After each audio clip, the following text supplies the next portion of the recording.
Breaking news చూస్తున్నాం. విశాఖ స్థానిక సంస్థల ఎమ్మెల్సీ అభ్యర్థిగా బొత్స సత్యనారాయణ పేరు ఇప్పుడు ఖరారైంది. పార్టీ అధ్యక్షులు వైఎస్ జగన్ బొత్స పేరును ఖరారు చేశారు. ఈ మేరకు ఉమ్మడి విశాఖ జిల్లా నాయకుల సమావేశంలో నిర్ణయం తీసుకున్నారు. వారు మొన్నటి ఎన్నికల్లో చీపురపల్లి నుంచి పోటీ చేసి బొత్స ఓటమి పాలయ్యారు. ఇప్పటి వరకు స్థానిక సంస్థల ఎమ్మెల్సీగా ఉన్న వంశీకృష్ణ యాదవ్ మొన్నటి ఎన్నికల్లో విశాఖ నార్త్ నుంచి పోటీ చేసి గెలుపొందారు.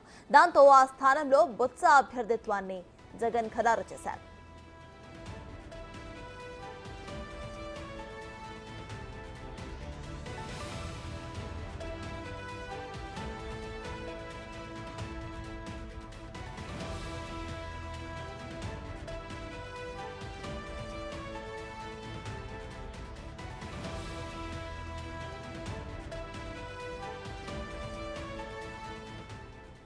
ఇదే అంశంపై పూర్తి డీటెయిల్స్ మా ప్రతినిధి శివ అందిస్తారు. శివ, చెప్పండి. ఇటు విశాఖ స్థానిక సంస్థల ఎమ్మెల్సీ అభ్యర్థిగా బొత్స సత్యనారాయణ పేరు ఖరారు చేసినట్టు తెలుస్తోంది. వైసీపీ పార్టీ ప్రెసిడెంట్ అక్కడ అప్డేట్స్ ఏంటి?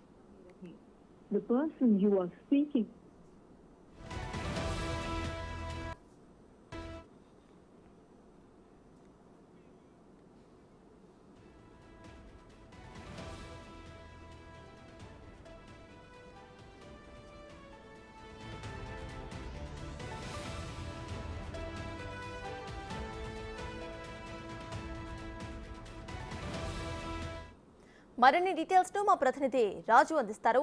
రాజు, అటు ఎమ్మెల్సీ ఎన్నికల్లో పూర్తిగా ఇటు మనం చూస్తే వైజాగ్ నుంచి బొత్స సత్యనారాయణ పేరు వినిపిస్తున్నట్టు తెలుస్తోంది. ఆయన ఖరారైనట్టు కూడా తెలుస్తోంది. ప్రజెంట్ అక్కడ అప్డేట్స్ ఏంటి?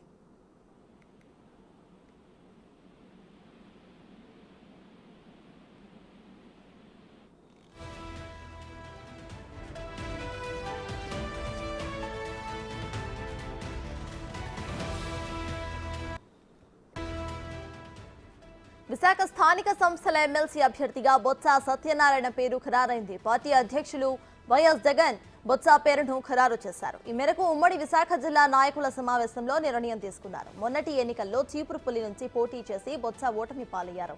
ఇప్పటి వరకు స్థానిక సంస్థల ఎమ్మెల్సీగా ఉన్న వంశీకృష్ణ యాదవ్ మొన్నటి ఎన్నికల్లో విశాఖ నార్త్ నుంచి పోటీ చేసి గెలుపొందారు. దాంతో ఆ స్థానంలో బొత్స అభ్యర్థిత్వాన్ని జగన్ ఖరారు చేశారు.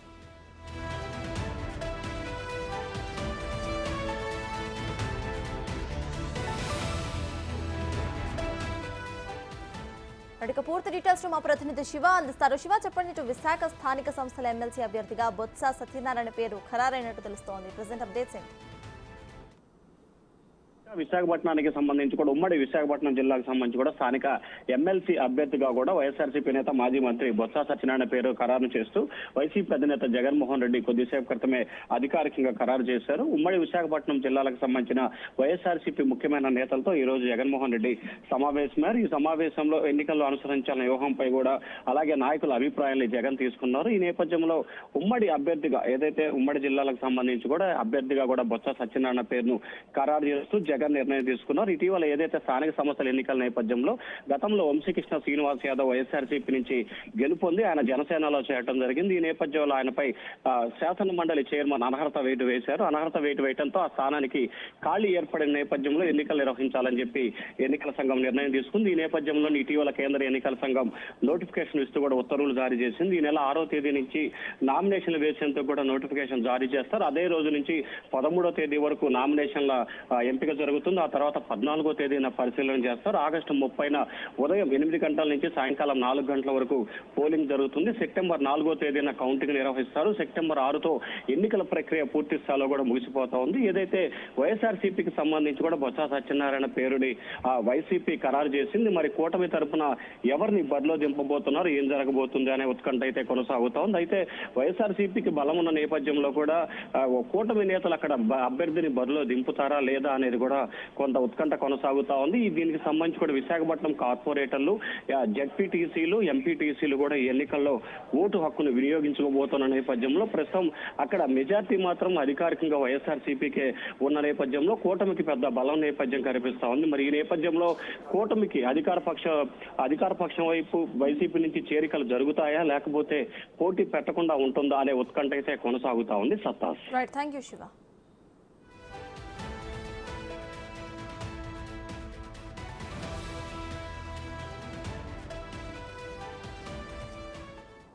ఇక ఎమ్మెల్సీ ఎన్నికల్లో అటు విశాఖపట్నం నుండి అభ్యర్థిగా బొత్స సత్యనారాయణ పేరు వైసీపీ ఖరారు చేసుకుంది. ఇదే విషయంపై పూర్తి డీటెయిల్స్ మా ప్రతినిధి రాజు అందిస్తారు. రాజు, చెప్పండి, అటు ఎమ్మెల్సీ ఎన్నికల్లో ఎంతమంది ఓటర్స్ కంప్లీట్ గా ఉంటారో, అయితే బొత్సను ఎంపిక చేసుకోవడానికి మెయిన్ రీజన్ వైసీపీకి ఏమేమి ఉండొచ్చు అనుకోవచ్చు? అంటే గత సార్వత్రిక ఎన్నికల్లో జరిగినటువంటి పరిణామాలు చూసాము. అక్కడ వచ్చినటువంటి గెలిచినటువంటి అభ్యర్థులను కూడా చూసినటువంటి పరిస్థితి అయితే ఉంది. ముఖ్యంగా చూస్తే రాష్ట్ర వ్యాప్తంగా జరిగినటువంటి సార్వత్రిక ఎన్నికల్లో కేవలం 11 సీట్లకు మాత్రమే వైసీపీకి పరిమితం అయిపోయినటువంటి పరిస్థితి అయితే ఉంది. ఈ నేపథ్యంలో సార్వత్రిక ఎన్నికల తర్వాత జరుగుతున్నటువంటి ఎన్నిక కావడం, ముఖ్యంగా అది ఉత్తరాంధ్ర నుంచి ఎమ్మెల్సీ సంబంధించి పోటీ ఉన్నటువంటి నేపథ్యంలో బలమైనటువంటి నాయకుడిని బరిలో నిలపాలి.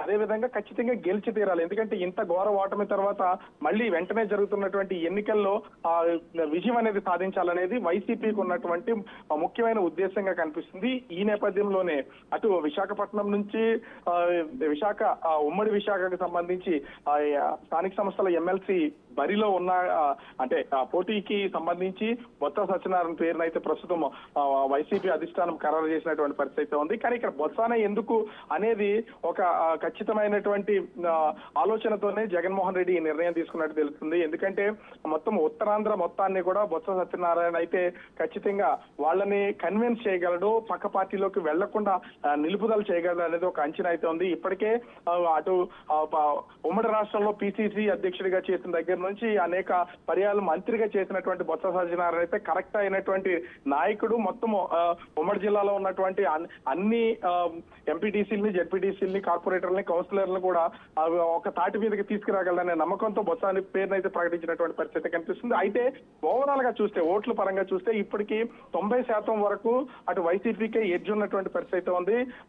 విజయం కూడా నల్లేరు మీద నడకే అనేది వైసీపీ భావిస్తున్నటువంటి పరిస్థితి కనిపిస్తుంది. ముఖ్యంగా ఉమ్మడి జిల్లా వ్యాప్తంగా మొత్తం 39 జెడ్పీటీసీలకి 3 ఖాళీలు ఉన్నటువంటి నేపథ్యంలో 36 మంది జెడ్పీటీసీలు తమ ఓటు హక్కును వినియోగించుకునే అవకాశం అయితే కనిపిస్తుంది. అదేవిధంగా 652 మంది ఎంపీటీసీలు ఉమ్మడి జిల్లా వ్యాప్తంగా ఉంటే ఇందులో 16 ఖాళీలు అయితే ఉన్నాయి.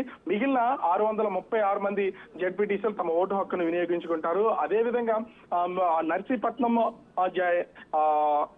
మున్సిపల్ కౌన్సిలర్లు 28 మంది, అదేవిధంగా యలమంచిల్ మున్సిపల్ కౌన్సిలర్లు 25 మంది, విశాఖకు సంబంధించి ముఖ్యంగా విశాఖ కార్పొరేషన్ నుంచి 97 కార్పొరేటర్లు తమ ఓటు హక్కును వినియోగించుకునే అవకాశం అయితే కనిపిస్తుంది. సో మొత్తం 822 మంది తమ ఓటు హక్కుని వినియోగించుకోనున్నారు. అయితే దీనిలో మెజారిటీ 90% ఓట్లు వైసీపీకి అనుకూలంగా ఉన్నటువంటి పరిస్థితి ఉంది. ఒక్క విశాఖపట్నం సంబంధించి అంటే వైజాగ్ మున్సిపల్ కార్పొరేషన్ లో మాత్రమే 47 ఓట్లు అటు పార్టీ మారినటువంటి నేపథ్యంలో అటు టీడీపీకి, కూటమికి ఉన్నటువంటి పరిస్థితి కనిపిస్తుంది. ఈ ఓట్ల సంఖ్యని బేరీజ్ వేసుకున్నటువంటి వైసీపీ అధిష్టానం గెలుపు ఖచ్చితంగా వైసీపీకి ఉండే అవకాశం ఉంది కాబట్టి వీళ్ళు బొత్స సత్యనారాయణ బరిలోకి దింపారు. అయితే ఇక్కడ కూటమి ఏం చేయబోతుంది అనేది ఒక పెద్ద ప్రశ్నగా కనిపిస్తుంది. కూటమి బరిలోకి కూటమి తరపు నుంచి బరిలో నిలిపి అటు వైసీపీ నుంచి కొంతమందిని తమ పార్టీలో కలుపుకుని ఓటింగ్కి వెళ్తారా అనేది మాత్రం వేచి చూడాల్సినటువంటి పరిస్థితి ఉంది. కానీ ఇక్కడ మాత్రం ఖచ్చితంగా తెలుస్తుంది క్యాంప్ రాజకీయం అయితే మళ్ళీ మొదలైంది. అటు కార్పొరేటర్ని, కౌన్సిలర్ని, ఎంపీటీసీని, జెడ్పీటీసీని వైసీపీ అయితే ఒక క్యాంప్ రాజకీయం నడిపి వాళ్ళందరినీ కూడా ఒకే దగ్గర నుంచి ఎన్నికలకు వెళ్లే పరిస్థితి అయితే కనిపిస్తుంది. Sattar. Right, thank you Raju.